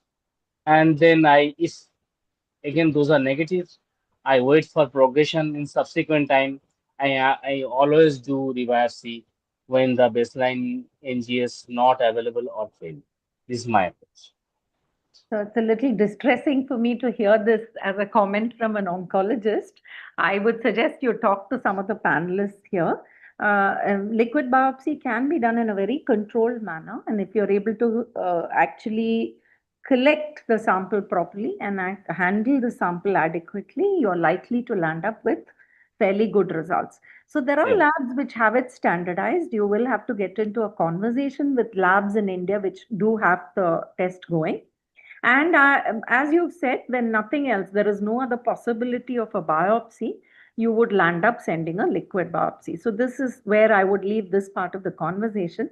There is also a conversation often which comes up again and again and again about the possibility of using a fresh frozen, that is a fresh tissue, which is sent to the lab, whether it can be sent at all, and whether we still have to continue working with paraffin. So the data which I've projected here is to show that the first graph that you have here, the first bar graph that you have here, clearly shows that the artifactual content which comes from paraffin embedded material is fairly high. It can go up to, like, for example, 30%. And if you look at the second bar graph, it clearly shows that when you compare fresh frozen tissue to paraffin embedded tissue, the artifactual content, which comes as C to T or G to A transitions, are about 7-fold higher when you're working with paraffin embedded material. Now, this throws certain interesting questions. I would again put this back to the group which works at the laboratory. How often does the clinician offer to send a fresh tissue? And the second part of the question is related to the first. Do you even encourage this practice at all? Dr. Himanshi, can you take this question? Yes, ma'am. Ma'am, this is a tricky. And actually speaking, fresh tissue is better in the sense that it doesn't have any formalin fixation artifacts. But the point is that if we do not know in fresh tissue that whether we are dealing with the tumor tissue itself or it is just the necrosis part or the benign part. So that is the major challenge. So that is why I've actually put the other question saying, while the fresh tissue sample may outperform FFP, it does have a few problems, which includes, like what you pointed out, we really don't know where that fresh tissue is coming from and whether it has enough representative tumor at all to start with. So that is one of the major challenges.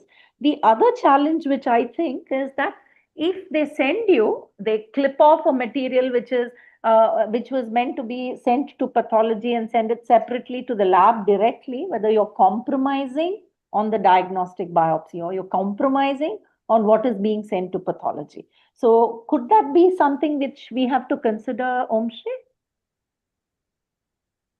Sorry, ma'am, I was just answering one of the chat. I completely missed it. No problem. So what I was trying to say is that if you encourage the clinicians to send fresh tissues directly, would that in some way not only would that in some way impact the pathology practice where you're compromising on what is coming to pathology for routine diagnostics? Ma'am, I would have my reservations for a frozen section because that is where further analysis needs to be done. There are a lot more needs to be done, so I wouldn't go that far. Correct. So that brings us to the same question that we addressed at the start. Do you encourage this practice at all? So can Dr. Vidya, have you ever been asked whether they can send a fresh tissue to you? Yes, few times too. But then there is always a submission, which is a combined impact, like what Dr. Himanshi mentioned, because the cornerstone of any kind of molecular testing is saying is believing. The very fact that histopathology gives you the answer that there is tumor which I am feeding in to the assay is very important aspect before you start analyzing your results. That is one aspect of it.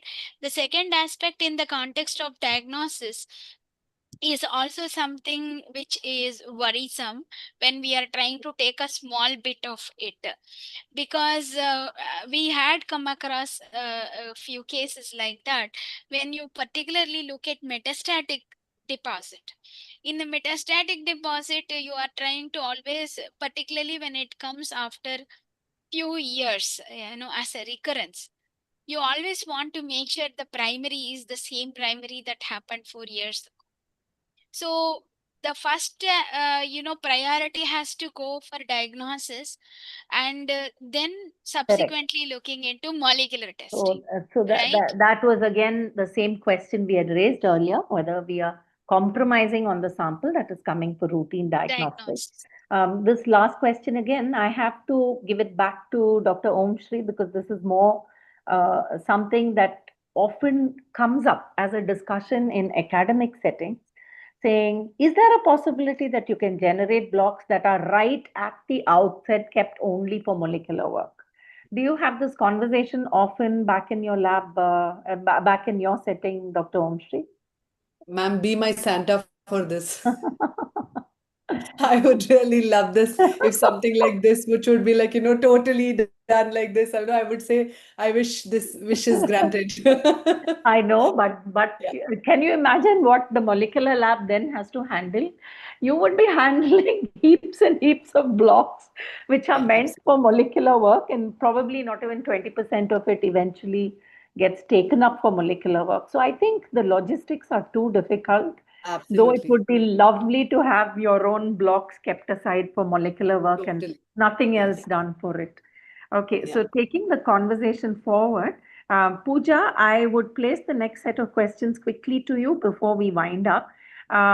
So now you have a sample which has been collected, which has been fixed, where you have looked at the tissues post fixation, you've identified the correct areas, done your DNA extraction. Finally, when you have the DNA, you're now wondering what is fit for going in for library preparation and what is not. The data that I have projected here is beautiful, but in interest of time, I won't go into that study by Anagita. But those of you who are listening in, please do go in and check this study out. It's fairly interesting. What they have projected is that from their work, they are convinced that when there is a DIN value of less than 2.1, the likelihood of success of NGS is poor. Whereas when the DIN value is greater than 2.1, that almost always they tend to succeed, or at least the success rate is much, much higher. So the question I have for you is, how do you look at it in the lab? And the second question I would also have is that, are there instances when the DIN is low, but yet you've gone ahead and you've had good results?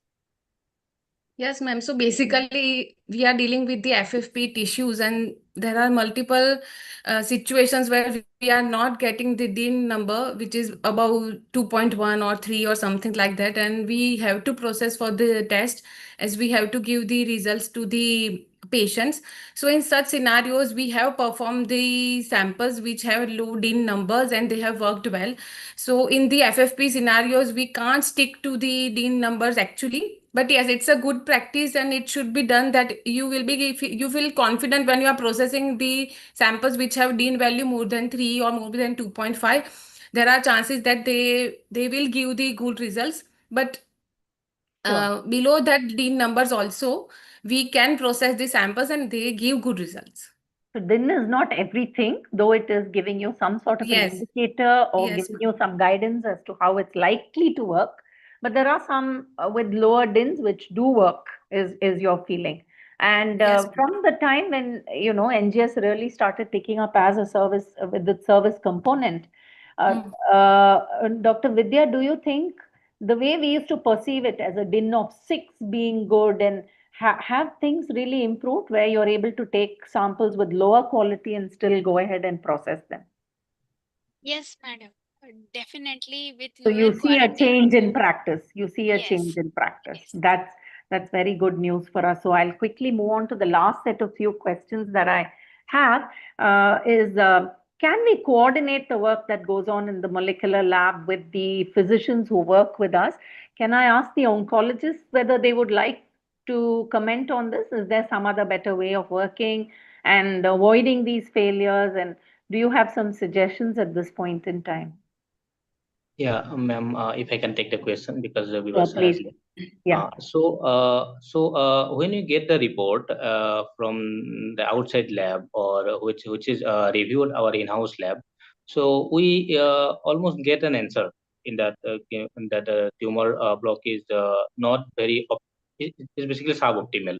So in that way, I try to convince my patients prior before sending for NGS that this test might be negative because tumor the block is not very in a very good condition.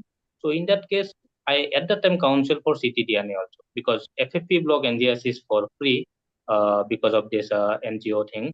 And so I try to do send ctDNA. I counsel them for ctDNA also at that time. At that point in time. Yes. Okay. And do you have anything where you can comment on how your laboratory works with you, whether you feel the coordination between you and the laboratory is good, or you are really looking for, to better it in future? Yes, ma'am. Definitely, the crosstalk has to be there, and in basically oncology setup, which has been there for such as DMH, they have been doing this for many decades. But in newer hospitals, this crosstalk I feel is less, and because it's kind of a less of a So you're looking forward collaborative. to more Yeah, engagement with the labs in yeah. future. That's a And very not only good lab, also thought. with the intervention Yeah, radiologist who does the correct, biopsy, does correct. the biopsy. And coordinate with everybody. Yes. Yes, ma'am. Because Okay. most of the time, what I see, only one core is taken, so that core is completely exhausted for doing IHC. So there is no tissue left for to do the NGS. So it's very difficult to do a repeat biopsy again. So in that you have to awareness and education is very important for both intervention radiologists, clinician, pathologist, everyone. And the pathologist, correct. So taking this forward, um, things have improved tremendously. Just now we were discussing about DIN and how we used to view it differently earlier, and now we view it very differently. Things are improving even in terms of the strategies that are available to avoid failures. Now, there may be a UDG treatment, there may be a UMI, there may be certain filters you're using which will help you work with FFP. So I would again throw the question back to any panelist who wants to take this up. Uh, do you feel all these modifications are certainly helping in bringing down the test failures? And can you all share with the entire group here whether you're anticipating that this is going to improve because the technology is likely to improve? Can anyone, any panelists, whoever, can take this question? Yes, ma'am. So basically, for UDG treatment addresses generally DNA damage such as cytosine deamination, which is prevalent in FFP samples and can lead to false positive mutation. So basically, when you have this deamination, you will get the sequencing artifact, particularly C2T or G2A variants. No, So Pooja. this My kind of question is, we are familiar with the fact that UDG can be used, UMIs can be used. Certain filters will help you mitigate yes, yes. NGS driven failures, meaning FFP driven failures. So do you anticipate that things are going to improve from here, and that, as newer technology comes in, as more emerging strategies come in, that things are going to improve in future? So where do you think we are placed currently?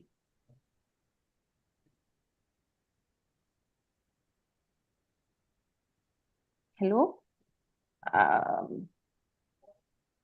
Himanshi, would you like to take it? Hello? Yes, ma'am. Yes, ma'am. Yeah, Himanshi, Ma'am, please. Yeah, ma'am. yeah. I Please go actually ahead. think these can, in the future, we are basically progressing towards a era where UDG treatment, UMI or duplex sequencing, these will all be incorporated into your routine practice, and we'll be able to mitigate all those NGS test failures. So, I would like to add one more point, that whenever in our lab currently, if we are dealing with any comprehensive genomic panel, in practice, we are using UDG treatment. Irrespective of the fact that whether we have received the block that is just a year old or 2 year old or maybe 4 year old, but we are using UDG treatment in larger panels as a practice. And secondly, if we are receiving a resection specimen, we always ask our technician to cut superficial 10 to 15 sections, because we are not having shortage of any tissue there. So we'll ask him to cut 10 to 20 sections. So basically, we may be able to avoid oxidation related damages also. Sure. And then take the Good tissue and practices. do These the are good UDG treatment, practices. then go ahead with the larger panels. Sure. I agree to this, ma'am. So especially with the Yes. UMIs and everything, the things are looking better. And I don't think so the DIN value we are anymore afraid of. So we basically largely work with DIN less than 2, and it works fairly well. It's just the library the length that you need to be careful when you're looking into the tape station, like exactly where you're getting it. So you are able to get it. And with the technological advancements, we are in a phase where we are able to take on more. And that's the reason we see more and more tests we are coming up with, more panels are coming up with, we are able to cater better. Yeah, and so it's Yes, a Sundar. positive trajectory for the future is what I'm hoping. Absolutely. We will. So I would actually, I'm almost towards the end of this. I'd like to draw everybody's attention to the fact that there is a lot of data which has been compiled by an expert panel in India. Those of you who are young, who are just getting into the field, I would urge you all to read this. Along with, there is a Japanese society guideline which is also available. It's not that it's not that these are the only papers, but these are the papers I've come across, and I felt they've really gone into minute details. And those details will actually help you set things right in your laboratory and pay attention to all the protocols that are required to prevent NGS failures. So, while I'd like to thank all the panelists who have come in and for this exciting discussion that we've had, I hope all those of you who have enrolled for this session have a few takeaways to take from here, and that you will all go back, try to optimize the protocols in your respective areas, see that the sample is collected adequately, transported according to protocol, processed the way we have actually emphasized that there are various aspects that you need to look at in your own laboratories. Pathologists who are selecting out tumor pay attention to all those aspects that we pointed out to, and that you always have a dialogue with the oncologists and try to monitor it in a way that you can actually deliver on quality results. So with this, I come to the end of this session. Can I hand it back to Dr. Vivek? Yes. Thank you, madam. Thank you, Dr. Rekhapai, madam, and all the panel members for the excellent and it's a wonderful discussion. We are about to conclude this webinar. There are, however, a few questions that are put in the Q&A box. So, although some have been answered already, but the remaining one, when deciding for therapeutic strategy after HP and staging workup, the imaging, especially unresectable non-small cell lung carcinoma, say N2-3B disease, waiting for ISC and NGS takes time. How the delay is dealt with. Dr. Vidya, would you like to answer this question? Sir, actually, honestly, this is a medical oncologist Yeah, domain. because I just saw that you're typing answer. No, I don't think we want to fit I thought into you had that. something to say in that. No, sir, no. It Yeah. has to be because it's just not we are looking at as laboratory personnel only into Right. the molecular status, but when it comes to bigger picture of the patient and the treatment, I think the oncologist puts many other factors into the equation before decision on the treatment and choice of treatment, essentially. Okay, so I would like to add to this maybe, of course, IHC and NGS does take time. So if you can send the block, simple thing like maybe a real-time PCR or maybe a automated NGS with with a very short TAT can be done, or even a very simple thing like a microfluidic based assay like an IDLA where you just take a section and put it in the thing and just at least look for EGFR. Of course, not everyone would be having this, but these are kind of tests which are like even a standalone laboratory can have, but access and awareness and everything is again crucial.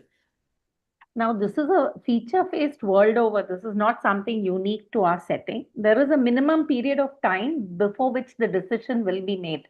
And now labs are moving faster and faster. So what we used to deliver in 15 days has now become 12 or even 10 days. So now the oncologist is getting used to the fact that your lab results are coming in 10 days. Now they want it in 8 days. 8 days, It 5 is a days. constant dynamic that is, that Yeah. is in place. And I won't be surprised where we will be delivering it in maybe 5 days or 6 days in future, and be pushed to do that. So answering that question, I think this is a universal problem where you have to wait for the IHC and where you have to wait for the NGS, and the decisions are usually made keeping in mind all that comes by from the laboratory. The oncologist will require that level of time. So I would like to add one thing that now fully automated sequencer like GeneXus is also available, which can give you results in 2 days or maybe 3 working days. So that is also now not a concern. Even CGPs are available on GeneXus now. So these big panels can also, you can get results in 3-4 days. So, Pooja, we all have to come and park ourselves in Unipat Lab. That's what it means. Sure, ma'am. You are Yeah. always welcome. All right. Thank you. Thanks, everyone. Thank you. Yeah, Thank you, madam. there's Thank another you, everyone.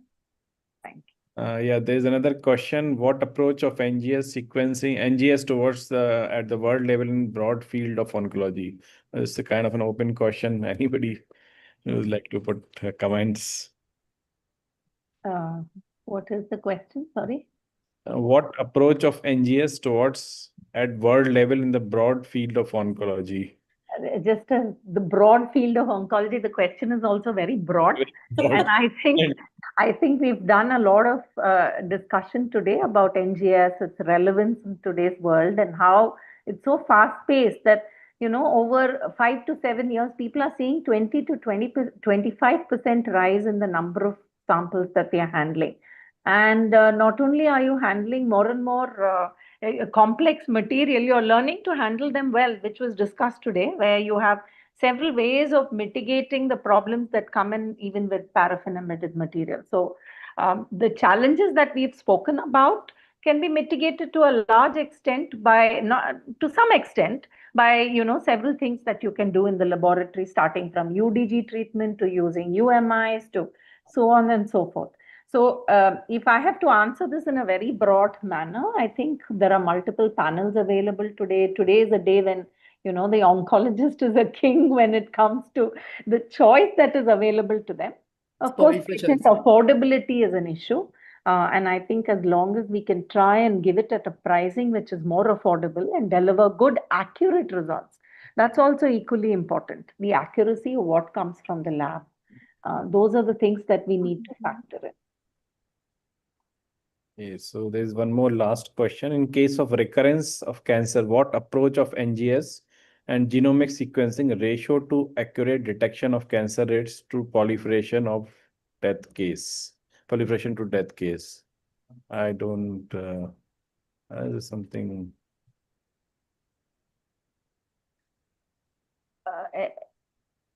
I think if they are trying to ask that whether you are taking the recurrent tissue and doing a NGS and also probably comparing it to the primary, I really don't know what this question means. Something a little bit big. Yeah. So if you have access to the primary and recurrent tissues, it's a different thing.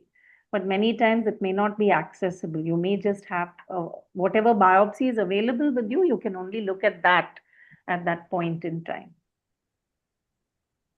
And the link of the papers they're asking, we'll share it on. Sure. There are a good number of papers that we went through today, and all that material can be shared with everyone who's attended. Yeah, the 3 of the questions have already very promptly been answered by Dr. Omshri while the panel discussion was going on. So yeah, so much so that she didn't have time for the panel.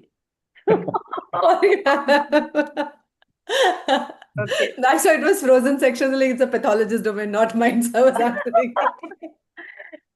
So thanks, everyone. Thank you. Thank you, ma'am. It's a pleasure to meet you ma'am, again for here. this Pleasure. amazing conversation. just to Thank a you, brief everyone. Pleasure to be. Brief key takeaways.